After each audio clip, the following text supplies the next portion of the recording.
शनिवार की रात को मूसलाधार बारिश हो रही थी। भोला की चाय की टपरी पर गंगाराम और जग्गू बैठे थे। अरे ये रघुवीर अभी तक आया नहीं। हाँ यार, क्या उसे पता नहीं आज शनिवार है? कहीं वो कल ड्यूटी जाने के लिए जल्दी तो नहीं सो गया?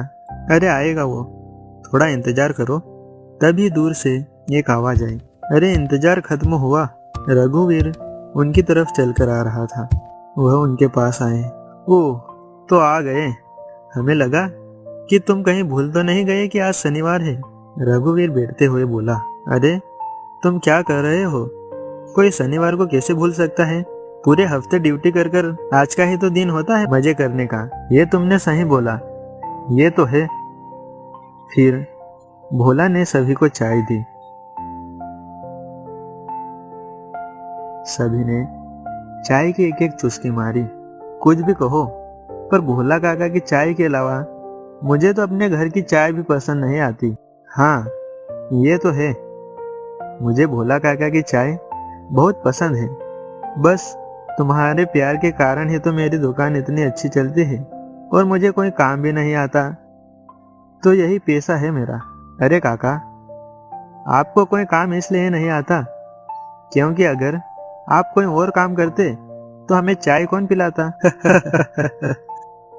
तो दोस्तों, आज क्या प्लान है? बारिश थम गई है, कहीं घूमने या पार्टी करने चले? अरे रघुवीर, तूने तो मेरे मुंह की बात छीन ली रे। मैं भी यही बोलने वाला था। तो क्या प्लान है? क्या करें? अभी तो पानी गिरा है तो सभी तरफ कीचड़ ही कीचड़ होगा, तो क्यों ना हम नदी के किनारे पत्थरों पर बैठकर दारू पिएं? क्या दारू? तब तो मैं भी चलूंगा तुम्हारे साथ। हाँ हाँ चलो, हमारे ग्रुप का एक और सदस्य बढ़ जाएगा। फिर सभी ने दुकान बंद करके दारू, चखना और गिलास लेकर नदी के पास पहुंचे। आय हाय, रात में नदी ना और भी प्यारी लगने लगती है। मेरा तो मन कर रहा है कि मैं इसमें डूब जाऊं। हाँ हाँ, तो जा डूब जा। नहीं यार, ठंड लगेगी, नहीं तो मैं पक्का कूद जाता। फिर सब नदी किनारे बैठ जाते हैं और दारू निकाल कर रख लेते हैं। हाँ तो अपना अपना पेग उठा लो और गटक जाओ।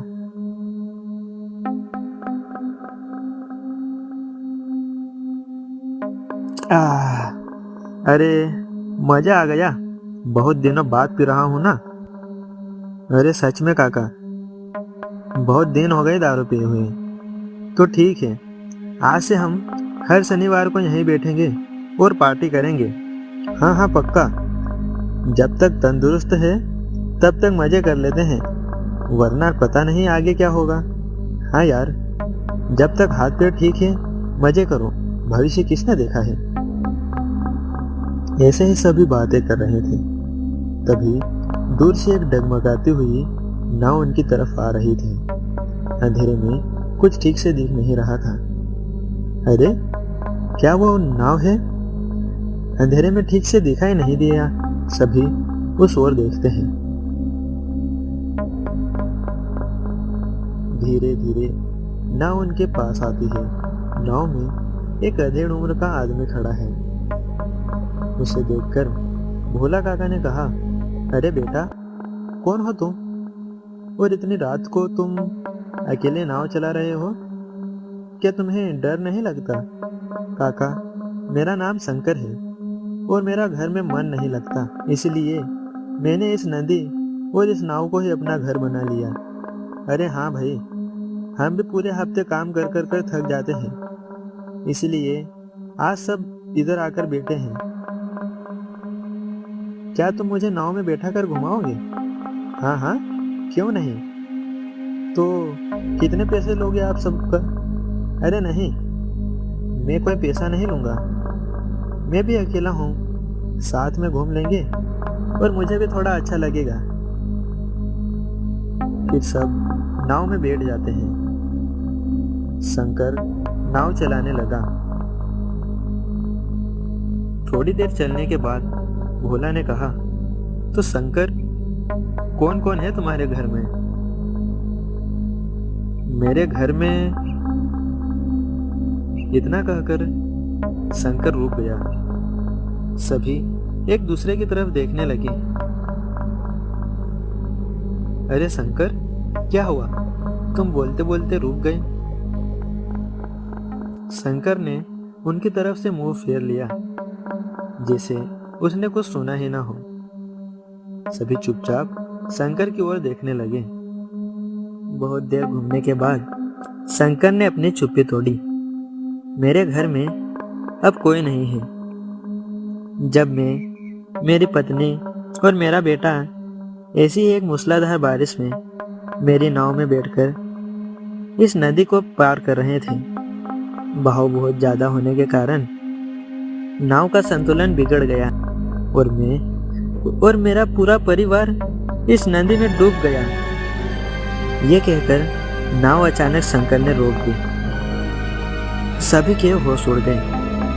क्या क्या कह रहे हो बेटा?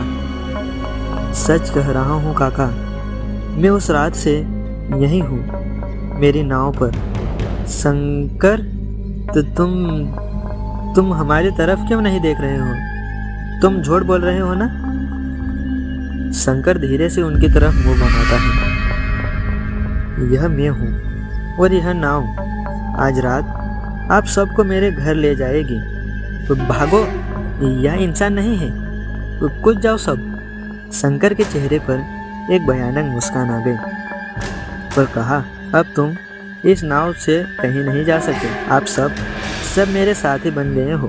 अरे काका, यह क्या हो रहा है? हम इस नाव से उठ नहीं पा रहे। चारों ओर पानी उबाल मारने लगता है। लग रहा है जैसे कोई तूफान बन रहा हो। सभी के चेहरे पर एक अजीब सा डर छा गया। शंकर, हमें जाने दो, हम तुम्हें कल फिर मिलेंगे, हमें छोड़ दो, हमने तुम्हारा क्या बिगाड़ा है? शंकर के भयानक हंसी एक उदास चेहरे में बदल गई। तूफान शांत हो गया और नदी फिर से स्थिर हो जाती है। शंकर, डरो मत, मैं तुम्हें कुछ नहीं करूंगा। मैं तुम्हारी तरह ही था, लेकिन अब मैं क्या करूं? मुझे शांति नहीं मिल रही है। शांति? पर तुम तो। हाँ, मैं मर चुका हूँ।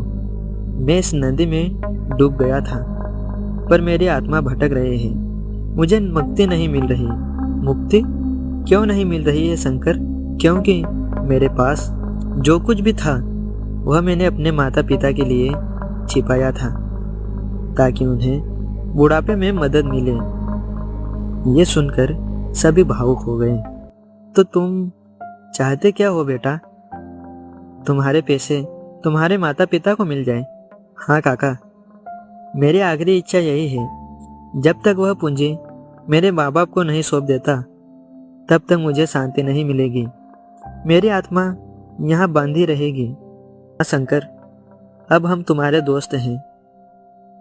बताओ हमें, कहाँ है तुम्हारा पैसा? हम कल ही जाकर तुम्हारे माता पिता को वह पैसे सौंप देंगे। हाँ, हम वादा करते हैं, हम तुम्हारी आत्मा को शांति जरूर दिलाएंगे। शंकर के उदास चेहरे पर एक हल्की सी मुस्कान आई। धन्यवाद दोस्तों। मेरा घर नदी के उस पार छोटे से गांव त्रिवेणी में था, और वह पूंजी मैंने अपने खेत में एक पेड़ के नीचे दबाया है। यह कहकर शंकर की आत्मा हवा में कहीं गायब हो गई। फिर अगले दिन सभी ने उस जगह पर जाकर वह पैसे निकाले और शंकर के माता पिता को लौटा दिए।